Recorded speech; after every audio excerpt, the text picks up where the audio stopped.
I was anti it, but it was like a believer in Christ. And I'm like, also a little bit probably arrogant and naive. So I'm like, this little stupid vaccine's not going to do anything to me. Yeah. I waited 8 years for this moment. I'm not going to have my wife in there by herself delivering. No way. Yeah. This is my firstborn son. Yeah. You got like, give me the stupid jab and let's move on with life, right? So I did 2 shots of the Pfizer vaccine.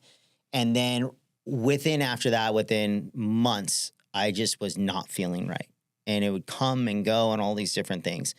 And I ended up like later on, I'm like, man, something's not, I got like brain scans, all this stuff. I was just like, I could not. Were you feeling depressed too? It wasn't that I was depressed, but like I remember we were driving out to like Havasu and I literally had like what they chalked up to be as an anxiety attack. I've never had an anxiety attack my whole entire life. And I've been right. So I'm just driving all of a sudden on the blue. My hearing goes really quiet, heart rate, everything. It feels like I'm going to pass out. All these different things are happening. It feels out of body, all this stuff I've never experienced.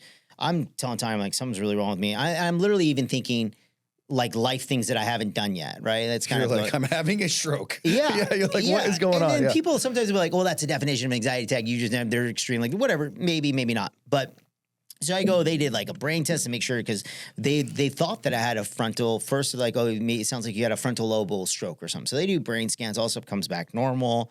I'm doing blood work, all this stuff, and they can't pinpoint it.